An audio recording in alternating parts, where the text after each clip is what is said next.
राधे राधे प्रिय भक्तों, हम आपको सुनाते हैं शुक्रवार व्रत की कथा। अगर आप शुक्रवार का व्रत करते हैं तो शुक्रवार व्रत कथा अवश्य सुननी या पढ़नी चाहिए। ऐसा करने से माता की पूजा अर्चना संपूर्ण होती है। इसलिए चलिए हम सुनते हैं शुक्रवार व्रत की कथा। एक गांव में एक बुढ़िया रहती थी जिसके 7 बेटे थे। 6 बेटे कमाने वाले थे और एक बेटा निकम्मा था। बुढ़िया माँ 6 पुत्रों का जूठा 7वें पुत्र को देती और 7वां पुत्र एक दिन अपनी पत्नी से बोला, देखो मेरी माता का मुझ पर कितना प्रेम है। वह बोली, क्यों नहीं, सबका जो जूठा बचता है वही आपको खिलाती है। वह बोला, जब तक आंखों से न देखूं मान नहीं सकता। पत्नी ने हंसकर कहा, देख लोगे तब तो मानोगे ना। कुछ दिन बाद एक बड़ा त्योहार आया। घर में 7 प्रकार के भोजन और चूरमा के लड्डू बने। वह पत्नी की बात को जांचने के लिए सिरदर्द का बहाना बनाकर पतला कपड़ा सिर पर ओढ़कर रसोई में जाकर सो गया और कपड़े में से सब देखता रहा।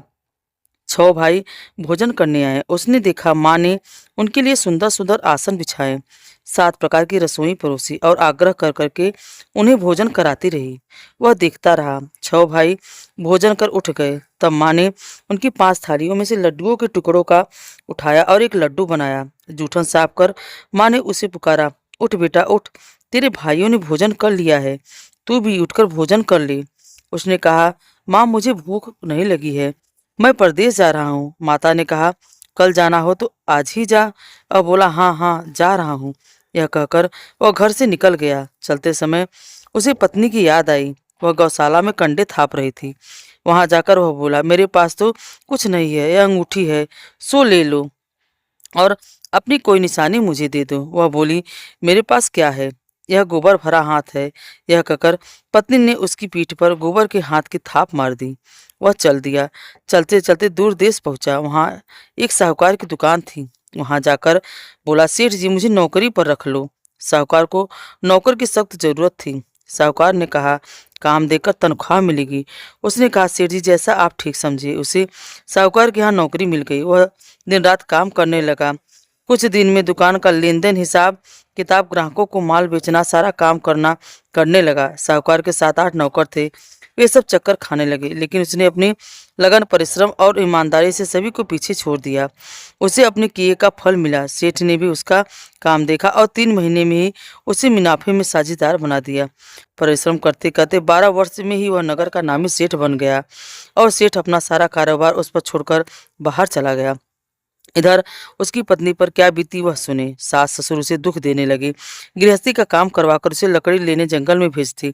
इस बीच घर की रोटियों के आटे से जो भूसी निकलती उसकी रोटी बनाकर रख दी जाती और फूटे नारियल की नरेले में पानी दिया जाता। इस तरह दिन बीतते रहे। एक दिन वह जंगल में लकड़ी लेने जा रही थी। तब उसे रास्ते में बहुत सी स्त्रियां संतोषी माता का व्रत करती दिखाई दी। यह वहां खड़ी होकर पूछने लगी, बहनों यह सब किस देवता का व्रत करती हैं और इसके करने से क्या फल मिलता है? इस व्रत के करने की क्या विधि है? यदि तुम अपने इस व्रत का विधान मुझे समझाकर कहोगी तो मैं तुम्हारा बड़ा एहसान मानूंगी। उनमें से एक स्त्री बोली, सुनो, यह संतोषी माता का व्रत है। इसके करने से निर्धनता, दरिद्रता का नाश होता है, लक्ष्मी आती है, मन की चिंताएं दूर होती है, मन को प्रसन्नता और शांति मिलती है, निपुति को पुत्र मिलता है, प्रीतम बाहर गया हो तो शीघ्र लौट आता है, कुंवारी कन्या को मनपसंद वर मिलता है, चलता मुकदमा खत्म हो जाता है, कलह कलेश की निवृत्ति हो, मुख शांति होती है, घर में धन जमा हो, धन धान लाभ होता है तथा और भी मन में जो कुछ कामना हो सब संतोषी माता की कृपा से पूरी हो जाती है, इसमें संदेह नहीं है। वह पूछने लगी, यह व्रत कैसे किया जाता है, यह भी बताओ तो बड़ी कृपा होगी। वह स्त्री कहने लगी, बिना परेशानी, श्रद्धा और प्रेम से जितना भी बन सके प्रसाद लेना, 5.25 पैसे के 5.25 आने तथा इसमें भी से ज्यादा शक्ति और भक्ति के अनुसार गुड़ और चना ले। हर शुक्रवार को निराहार रहकर कथा सुनना और इसके बीच ओम कभी भी क्रम नहीं टूटना चाहिए, लगातार नियम पालन करना चाहिए। सुनने वाला कोई न मिले तो घी का दीपक जलाकर उसके आगे जल के पात्र को रखकर कथा कहना, परंतु नियम न टूटे। जब तक कार्य सिद्ध न हो नियम पालन करना और कार्य सिद्ध हो जाने पर व्रत का उद्यापन करना। 3 मास में माता पूरा फल प्रदान करती हैं। यदि किसी के ग्रह खोटे हो तो माता 1 वर्ष में अवश्य उनको अनुकूल करती हैं। कार्य सिद्ध होने पर भी उद्यापन करना चाहिए, बीच में नहीं। उद्यापन में 2.5 सेर आटे का खा जाता है। इसी अनुसार खीर तथा चने का साग बनाना, 8 बच्चों को भोजन कराना है, जहाँ तक मिले देवर जेठ भाई बंधु कुटुंब के लड़कियों को न मिले तो रिश्तेदारों और पड़ोसियों की लड़कियों को बुलाना, उन्हें भोजन कराना, यथाशक्ति दक्षिणा दे माता का नियम पूरा करना चाहिए। इस दिन घर में कोई खटाई न खाया सुनकर वहां से चल दी। रास्ते में लकड़ी के बोझ को बेच दिया। उन पैसों से गुड़ चना ले माता के व्रत की तैयारी कर आगे चली। रास्ते में संतोषी माता ने मंदिर में जा माता के चरणों में लौटने लगी, विनती करने लगी, माँ मैं दीन हूँ, दुखी हूँ, निपट मूर्ख हूँ, व्रत के नियम कुछ नहीं जानती, मैं बहुत दुखी हूँ। हे माता मेरा दुख दूर कर, मैं तेरी शरण में आई हूँ। माता को दया आई। एक शुक्रवार बीता, दूसरे शुक्रवार को उसके पति का पत्र आया और तीसरे शुक्रवार को उसका भेजा हुआ पैसा आने लगा। यह देखकर जेठानी मुंह सिकोड़ने लगी, इतने दिनों बाद इतना पैसा है, इसमें क्या बड़ी बात है। लड़के ताने देने लगे, काकी के पास तो अब पत्र आने लगे हैं, रुपया आने लगा है, अब तो काकी की खातिरदारी बढ़ेगी, अब तो काकी बुलाने से भी नहीं बोलेगी। बेचारी सरलता से कहती है, भैया पत्र आए, रुपया आए, हम सब के लिए अच्छा है। ऐसा कहकर आंखों में आंसू भरकर संतोषी माता के मंदिर में जा मातेश्वरी के चरणों में गिरकर रोने लगी। माँ मैंने तुमसे पैसा नहीं मांगा, मुझे पैसे से क्या काम है, मुझे तो अपने सुहाग से काम है, मैं तो अपने स्वामी के दर्शन और सेवा मांगती हूँ। तब माता ने प्रसन्न होकर कहा, जा बेटी तेरे स्वामी जल्दी ही आएंगे। यह सुनकर खुशी से बावली हो वह घर आकर काम करने लगी। संतोषी माँ विचार करने लगी कि इस भोली पुत्री से मैंने कहा तो दिया कि तेरा पति शीघ्र आएगा, पर आएगा कहाँ से, वह तो इसे स्वप्न में भी याद नहीं करता, उसे इसकी याद दिलाने तो मुझे ही जाना पड़ेगा। संतोषी माता ने उस बुढ़िया के बेटे को स्वप्न में समझाया कि पुत्र तेरी घरवाली कष्ट उठा रही है। यह बोला, हाँ माता यह तो मुझे भी मालूम है, परंतु क्या करूं, वहां कैसे जाऊं, परदेश की बात है, लेन देन का सारा हिसाब किताब है, कोई जाने का रास्ता नजर नहीं आता, आप ही कोई राह दिखाई कि वहां कैसे जाऊं। माँ कहने लगी। सवेरे नहा धोकर संतोषी माँ का नाम ले घी का दीपक जला दंडवत कर और दुकान पर जाकर बैठ। देखते देखते तेरा लेन देन चुक जाएगा, जमा माल बिक जाएगा, साँझ होते होते धन का ढेर लग जाएगा। वह अपने अगले दिन सुबह जल्दी उठा। उसने अपने मित्र बंधुओं परिचितों से स्वप्न में माता द्वारा कही गई बात कह सुनाई। वे सब उसकी बात सुनकर उसकी खिल्ली उड़ाने लगे। वे कहने लगे, कहीं कभी सपने की भी बात सच्ची होती है। एक बुढ़ा व्यक्ति बहुत समझदार था, वह बोला, देखो भाई मेरी बात बदले देवता ने जैसा कहा वैसा ही करना, तेरा क्या जाता है। बुढ़े की बात मानकर नहा धोकर उसने संतोषी माता को प्रणाम किया। फिर वह दीपक जलाकर दुकान पर जा बैठा। शाम को धन का ढेर लग गया और हैरान हुआ। मन में भी संतोषी माता का नाम ले वह प्रसन्न हो घर से जाने के वास्ते गहना कपड़ा व सामान खरीदने लगा। सब काम से निपट अपने घर को रवाना हुआ। उधर उसकी पत्नी जंगल में लकड़ी लेने गई और लौटते वक्त थक जाने के कारण वह संतोषी माता के मंदिर में विश्राम करने लगी। यह तो उसका रोज का रुकने का स्थान था। वह धूल उड़ती देख उसने माता से पूछा, हे माता यह धूल कैसी उड़ रही है। माँ ने कहा, ये पुत्री तेरा पति आ रहा है, अब तू ऐसा कर, लकड़ियों के 3 बोझ बना, एक नदी के किनारे रख, दूसरा मेरे मंदिर पर और तीसरा अपने सिर पर रख। तेरे पति को लकड़ी का गट्ठर देखकर मोह पैदा होगा, वह यह वहां रुका और नाश्ता पानी बनाकर खाकर माँ से मिलने जाएगा। तू लकड़ी का बोझ उठाकर जाना और बीच में चौक में गड्ढा डालकर 3 आवाजें जोर से लगाना, लो सासू जी लकड़ियों का गट्ठर लो, भूसी की रोटी दो, नारियल के खापड़े में पानी दो, आज कौन मेहमान आया है। संतोषी माँ की बात सुनकर वह बहुत अच्छा माँ कहकर प्रसन्न हो मन से लकड़ियों के 3 बोझ बना, नदी के किनारे तट पर दूसरा माता के मंदिर पर रखा। इतने में ही मुसाफिर आ पहुंचा। सूखी लकड़ी देख उसको इच्छा हुई कि अब वो यह विश्राम कर ले और भोजन बनाकर खा पीकर गाँव चली। इस प्रकार भोजन कर विश्राम कर वह अपने गांव आ गया। उसी समय बहू सिर पर लकड़ी का गट्ठर लिए आई और उसने गट्ठर को आंगन में डाल जोर से 3 आवाजें दी, लो सासू जी लकड़ी के गट्ठर लो, भूसी की रोटी दो, नारियल के खोपर में पानी दो, आज कौन मेहमान आया है। यह सुनकर सास ने अपने दिए हुए कष्टों को भुलाने के लिए कहा, बहू तू ऐसा क्यों कहती है, तेरा मालिक ही तो आया है, बैठ मीठा भात खाकर कपड़े गहने पहन।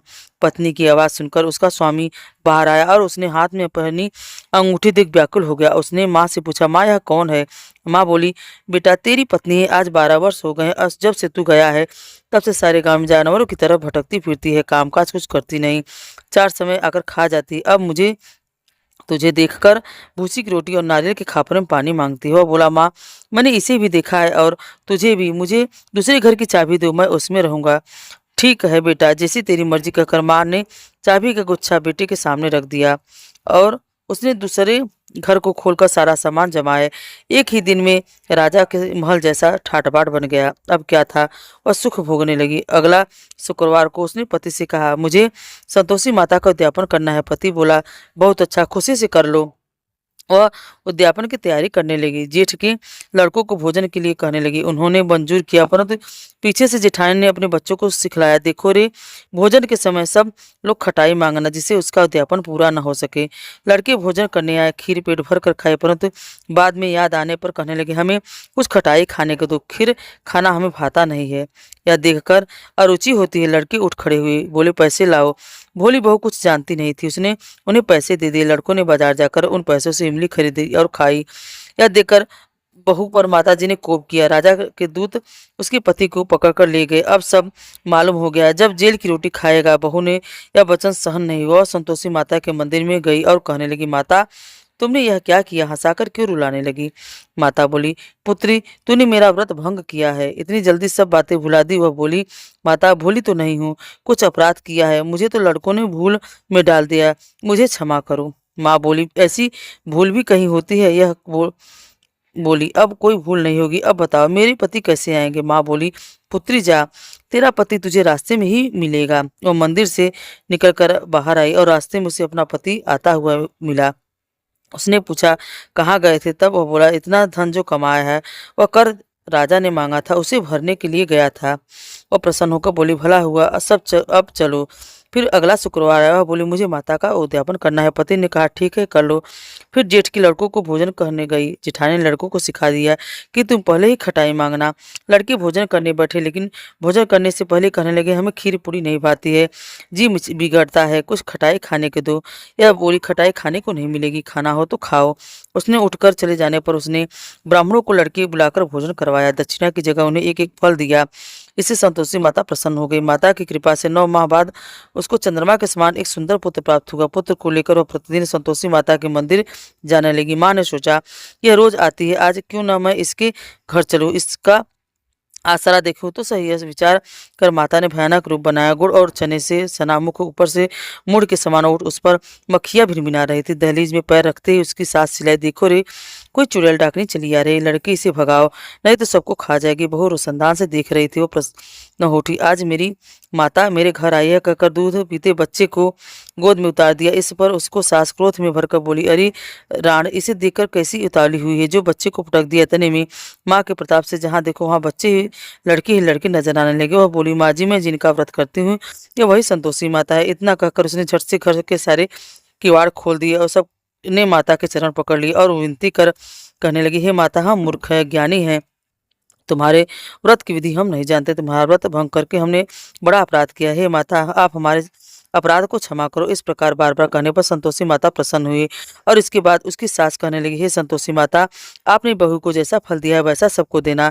जो यह कथा सुने या पढ़े उसका मनोरथ सभी को पूर्ण करना। तो भक्तों, आपको यह कथा कैसी लगी? अगर आपको यह कथा अच्छी लगी हो तो कमेंट में हमें जरूर बताएं। अगर आप हमारे चैनल पर नए हैं तो प्लीज़ हमें लाइक और सब्सक्राइब जरूर करें। राधे राधे।